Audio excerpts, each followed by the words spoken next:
Welcome to Conversations with Sarah. I'm Sarah Redden, therapeutic coach of SRTT, and today I'm joined by Fiona Leishman, transformational life coach, and we're going to talk about cold water therapy. Welcome, Fiona. Thank you so much for joining me. Thank you for having me, and thank you for letting me come and talk about this. I'm so excited that you reached out to me when I put my post out saying, I want to know about cold water therapy. Because it's not something that I know anything about. I've just seen it kind of being out there in, the internet and people talking about it. So would you be happy to share a little bit of your story about what brought you to cold water therapy? Yep. So cold water therapy is basically what it says on the tin. It's getting into cold water in different ways, and we can go into that in a bit. But for me, I found this. I stumbled across it, and it was one of those ideas that landed in my head one day, and I thought, I don't know where that's come from, and I don't know why I fancy this, but when things like that land in my head, and now I'm in a place where I go, let's follow it and try it. So I have quite a toxic history really of not really liking myself very much and really low self-esteem. Just generally didn't have any kind of love for myself, but it showed up not in a hateful way, but through toxic behaviour. But then it also showed up through the relationships and things that I was getting into. So I had quite now I look back, I can see I had quite a toxic situation with alcohol. Now that I've given up alcohol, I can see how bad that had been for many years and how I was using that as a kind of crutch or putting the face on like a mask and going out into the world as this bubbly, sociable person who likes a party and is good fun with a wine in her. But through that kind of behaviour and that kind of self-talk and that lack of confidence and self-esteem, I was meeting people and men that were just toxic as well. So I went through quite an abusive relationship, and when that ended, thankfully it did, because there was physical and mental abuse.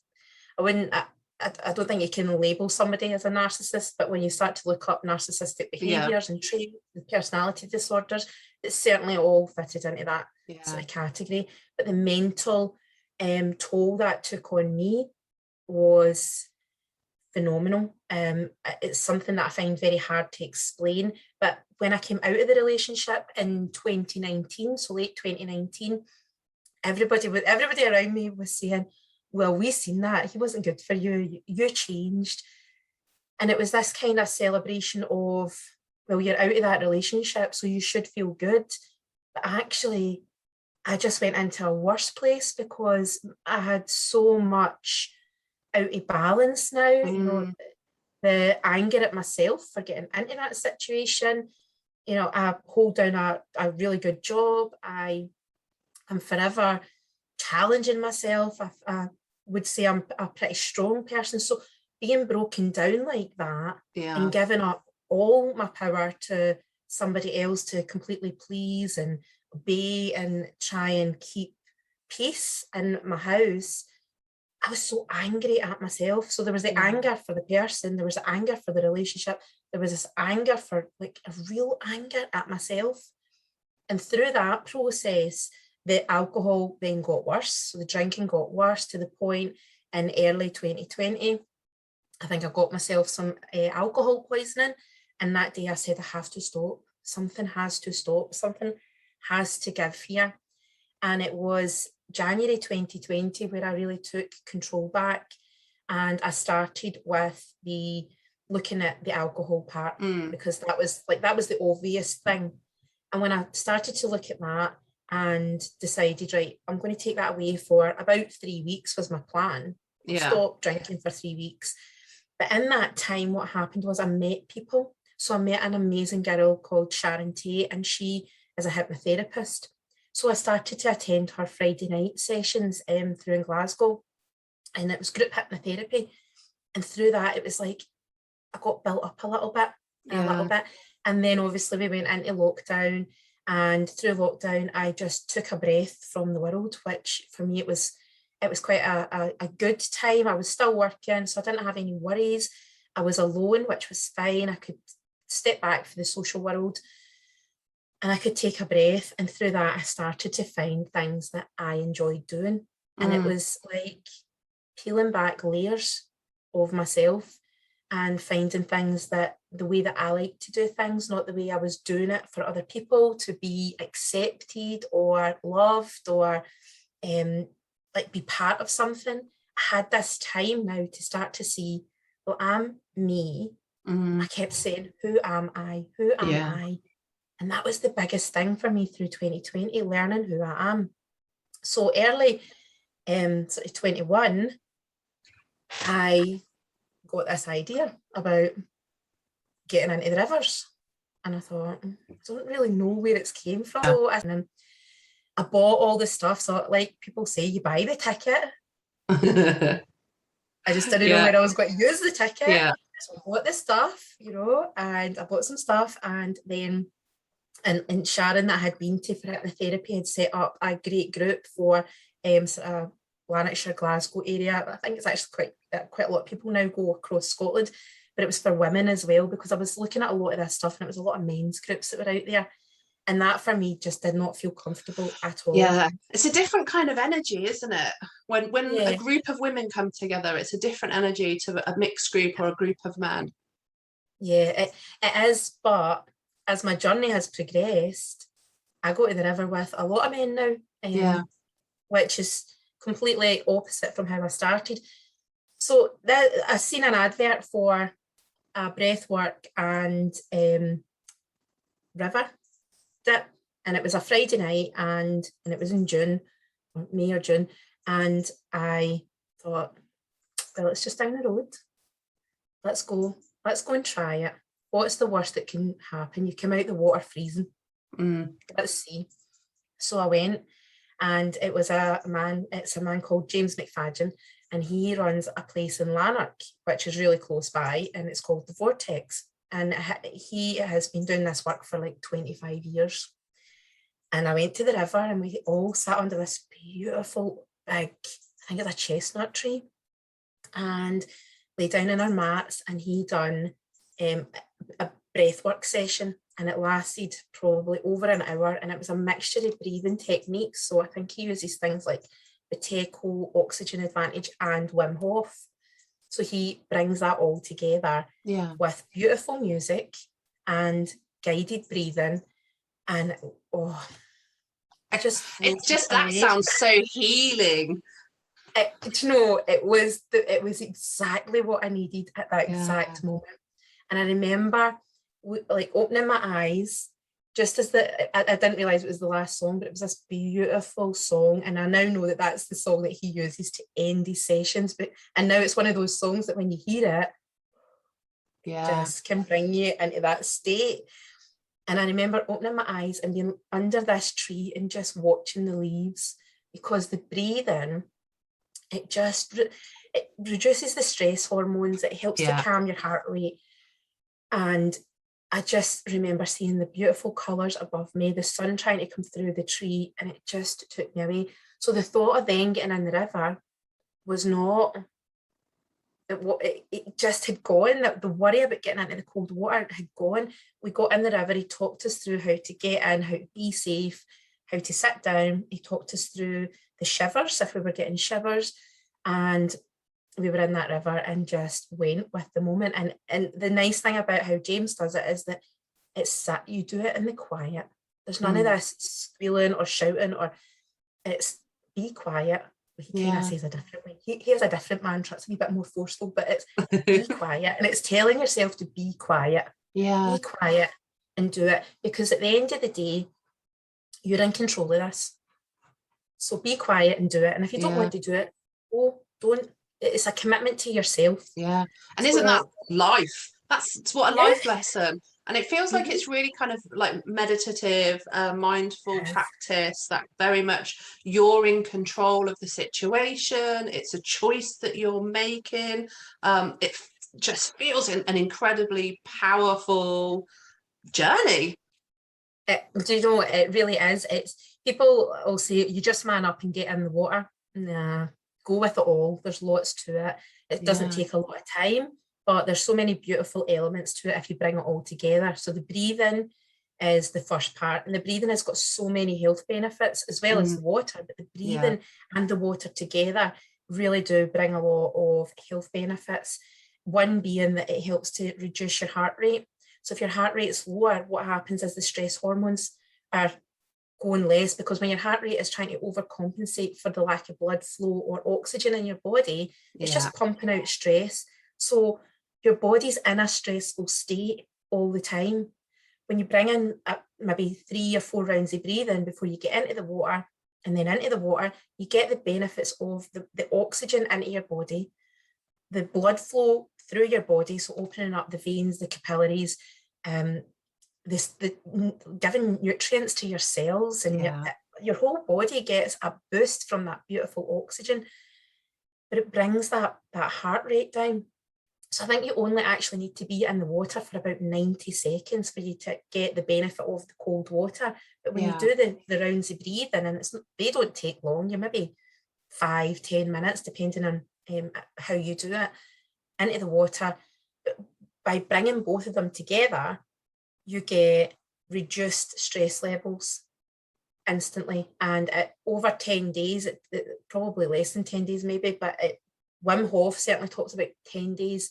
A 10-day practice can make the change. So it can be that quick that your body takes itself out of that stress state that we pretty much are all always in, because you get all your external stresses. But if your body's trying to overcompensate with your heart, trying to push everything through your system, all the cortisol that's getting released all over, we're just there. So when you can bring that down, what happens is your mind can then get a little bit of peace, because we've not got all of this stress pumping through us. So it just is it's so simple, it's free, which kind of annoys me, because now I think, well, I've spent nearly 39 years in this world and spent I've spent money on all sorts of things to try and find a bit of peace. And actually, if I was breathing properly, and that's the other thing, you need to breathe properly, you need to learn how to breathe properly. I was just breathing properly and having a cold shower every day, I could have achieved that sense of balance and peace so easily. But it took me till I was 38 to learn it. Well, I mean, one of the things that I share with my clients all of the time is, breathe. Or like even in my personal life, anyone that's kind of having any stress or anxiety, I'm like, it's, really focus on the breathing. And you probably get the same with your clients. It's like, but I do breathe. It's like, yeah, but like really breathe, actually breathe mindfully, bring attention to that breath, because we do get in these stress states. And I know from my own experience, where I was in life, I didn't know how stressed my body was. I didn't realize how on edge I was all of the time, and how tense I held everything in my body, kind of waiting for stuff to happen. Because it became my normality. That was That's just how I lived. And do you know what? It took me, and I thought through 2020 and early this year, I was quite chilled out and relaxed. No, I wasn't, until I actually experienced that water, that breathing in that water the way that I did. I did not realise how much tension I was still holding, even though I was thinking, I'm meditating, I'm doing this, I'm chilled out. No, now though, I can tell you when I'm going into stress, because my body takes a reaction, because it's now not its natural state. So I can really feel, now I'm in a place where I can quickly bring myself back into a balanced state. But I went to James's place, the Vortex in Lanark, and up there we did the same sort of session, and it was great. But this time, with the water being, it was June, July, August, the water's been warm, so it's a little bit cold, but it's pretty warm, to be honest. It's cold this week. But so I went up to the Vortex, and with that we did the breathing. and I got into the ice. So he has this amazing big tub, and this was the first time I experienced the ice. So I've been quite a few times, and I think every time now I go, he challenges me a little bit more by adding more ice in. But the feeling of the first time ever being in the ice was it was like the next level from the river, the cold, being in that level of cold. It was as if someone opened up 2 taps at the base of my spine, and I just felt everything just go. Amazing. Just let it stress from the top of my head right down, and it was as if it just drained out my back. Now my body was shivering, which is natural because it was your body is like, or your mind is like, what are you doing? This is dangerous. Why are you doing this? Get out. So you're like shivering, trying to create heat and all of these things. But actually it's a mind over matter. You can do it. I wasn't putting myself in a dangerous position that I would be in there to get hypothermia. It was a controlled environment, and my body just let go. And James is really good at helping you to let go. And if anybody is like looking to do it to that level, I would always say, find someone that can teach you like that. I've been very lucky that he's a Wim Hof instructor, and he's only up the road, you know.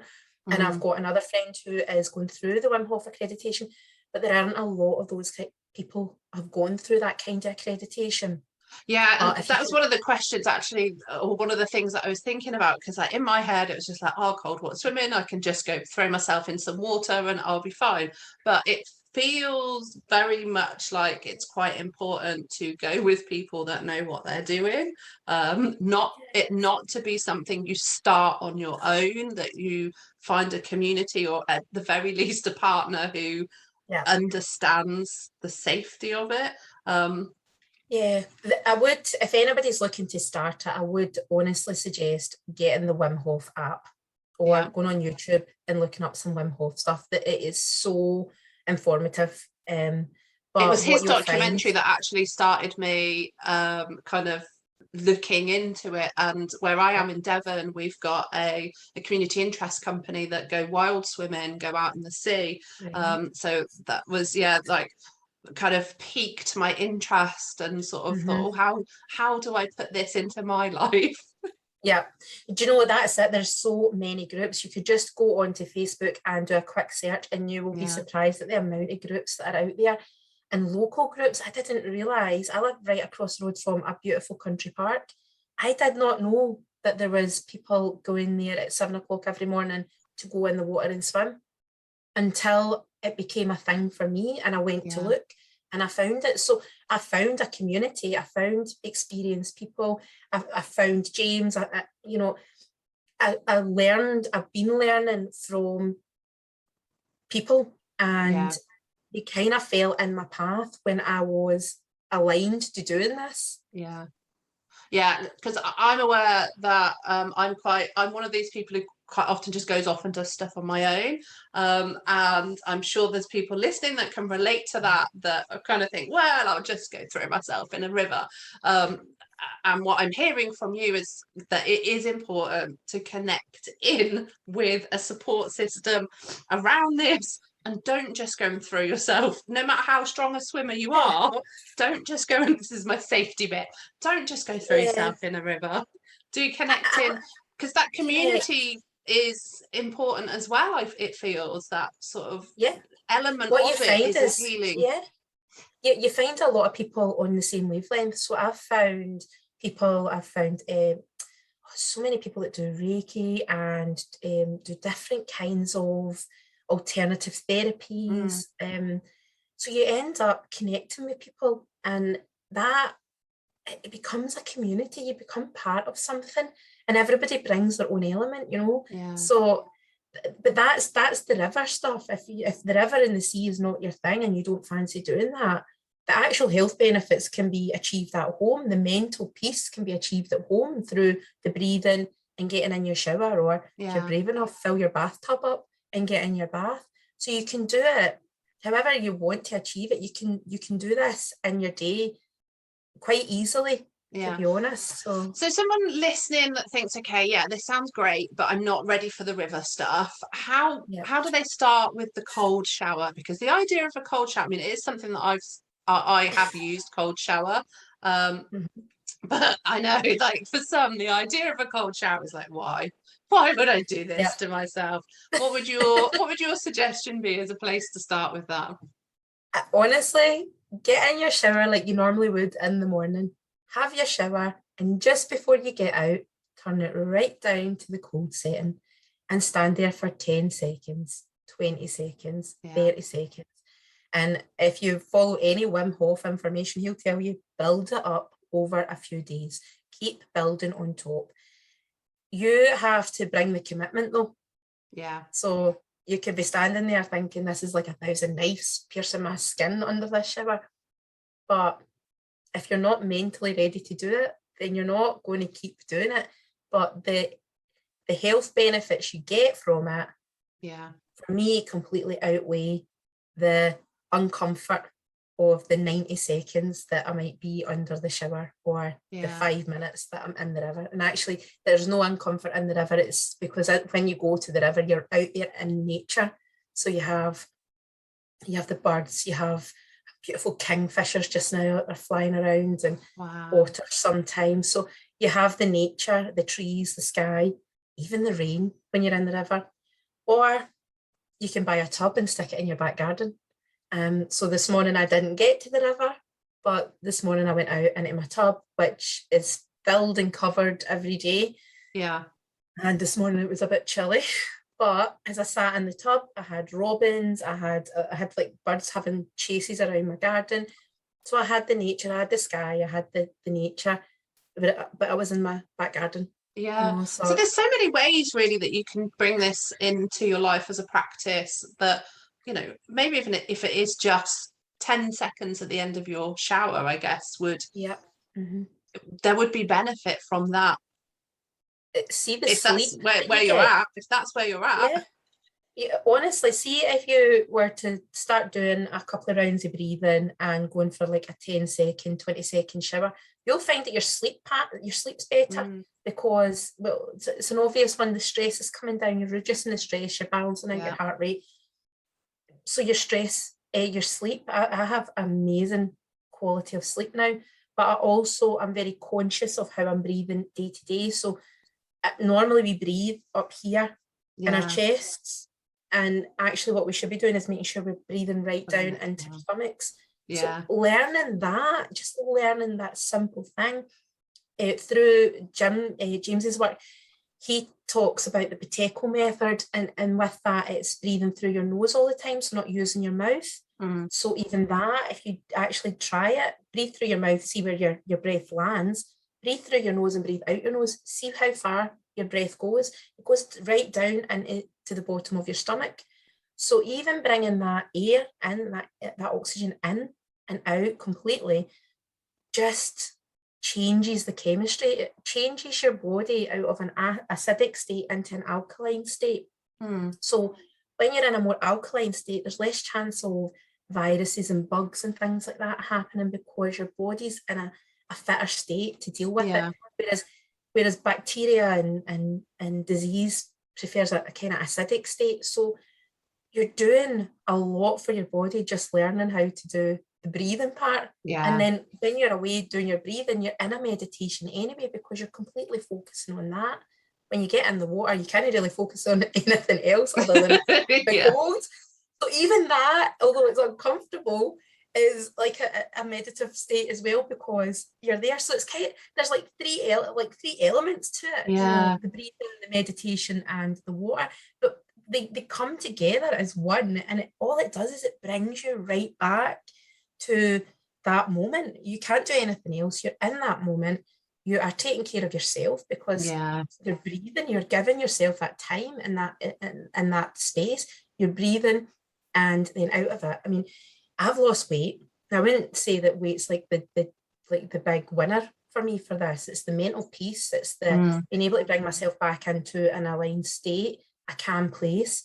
That's my overall win. But I've lost weight because my stress is down. I'm not emotional eating, you know, so I'm not overeating. I'm more conscious of what I'm eating. So I've lost weight. Muscle recovery. So if you ever do kind of any exercise, you'll find that the cold water is really good for your muscles recovery.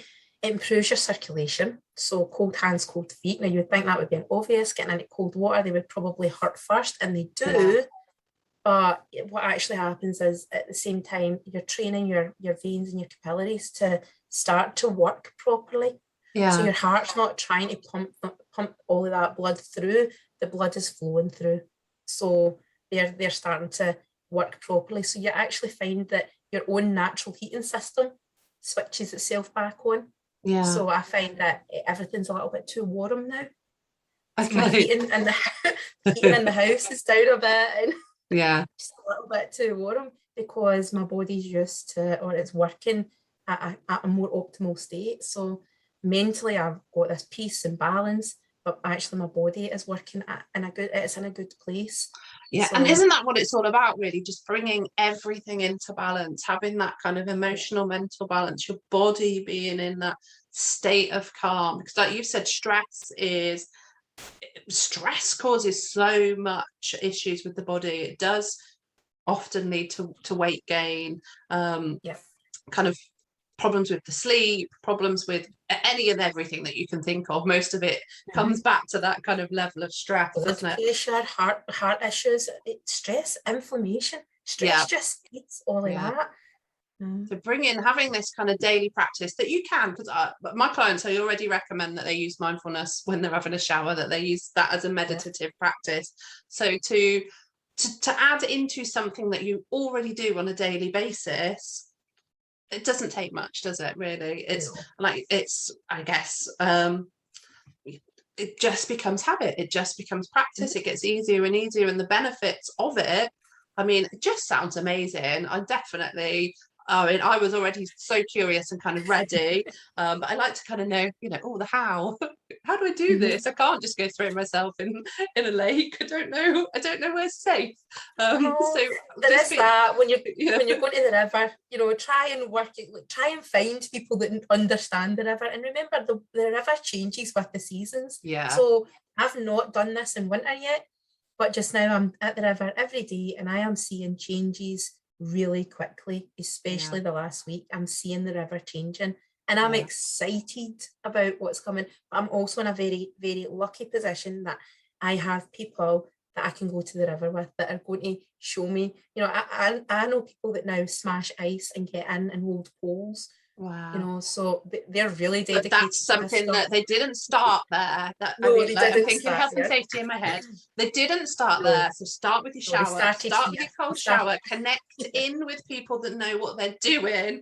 Don't just go somewhere with your mates and for a jolly. It's just it's something that you need to build up to and be safe about, because I think we really do underestimate the power of the water in that currents with the sea. And I don't know about rivers, but I'm sure there's things we don't see, there's things we don't know about, and it's being really respectful of the environment and nature's so powerful, and listening to we need to know what we're doing. You have to listen to your instincts as well. If it feels unsafe, if it looks unsafe, then take a step back. You can go home and have a shower. You can go home and get into a tub out your back. I've got a friend that's just bought a whiskey barrel and she gets into that. I'm really liking the tub idea. I think that's something that I could it's nice easily kind of put into your life. Oh yeah, do you know though, it's one of those things that it's so available to you. It's like having your own exercise bike at home. It's so available that sometimes you talk yourself out it, but it's the commitment to yourself. Is it worth talking myself out it, or is it worth getting in there for 3 minutes and going and having a great sleep tonight?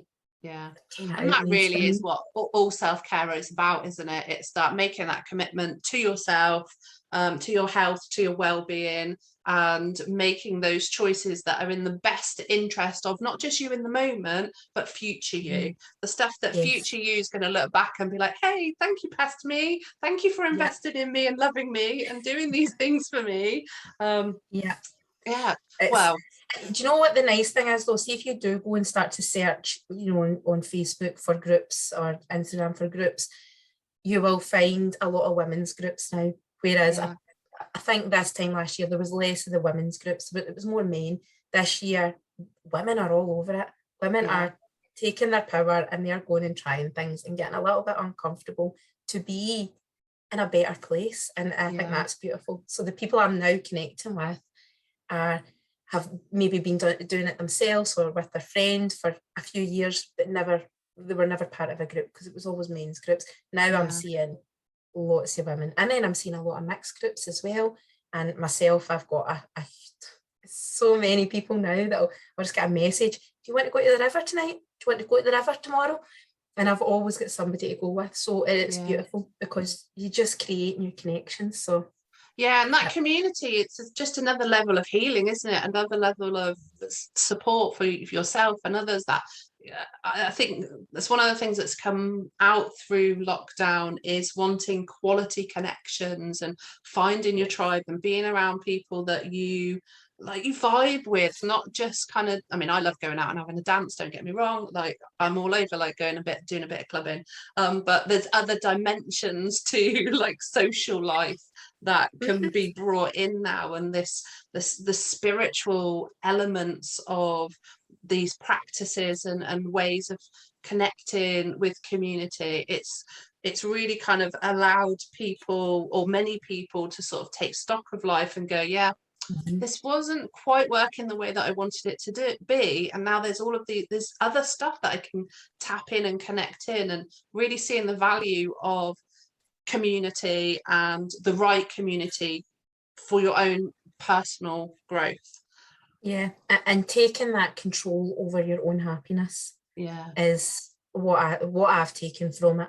Yeah, I now enjoy doing this. Yeah, I probably wouldn't have done it before because I would have been a bit like, what will people say? People think I'm a bit strange. Now I'm like, nope, I enjoy doing this. This makes me feel good. This brings me back into a centered, aligned place every day. It keeps me balanced, and I am in a very calm state all the time. Yeah. And then I can tell when I went into a kind of stress, because that's not my natural state any longer. Yeah, and that's such a powerful place to be in for like your client work as well, and the people that you work with, like they can see, you know, you can share this journey, can't you, and where you've been, and like the things that you recognize in yourself. I think it really does help inspire the clients that you work with to know that like it's possible. Look, and it might not be cold water, but you know what, take your power, learn what you like and try. But there's no harm in trying things, but there's just so many benefits to breathing cold water and being in that sort of meditation state all the time, not all the time, but in that process. There's so many benefits mentally and physically that it's just a no-brainer for me now. It's my thing. It's every day. It's and just talking to you, I can feel that excitement. I can feel how much you love it, and it's got me all fired up. Like I'm like, oh, I might be googling like, how can I get a tub in the garden? Like that's what's going to work for me. So I am noticing the time, and I think we're kind of at time. So if that's okay with you, we'll bring it to a close. Is there anything you want to leave people listening with today? Just if you're ready to commit to yourself, you'll find what works for you. And this is about taking care of yourself and owning your own journey. And that's what I take from cold water. And I hope it's been useful to everybody to hear that side of it from me. Thank you. Thank you.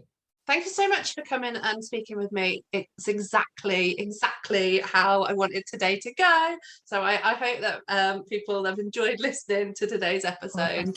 For those that listen, I would love to hear your feedback and suggestions. To find out more about me and my guests, visit srtt.co.uk and follow SRTT Podcast on social media.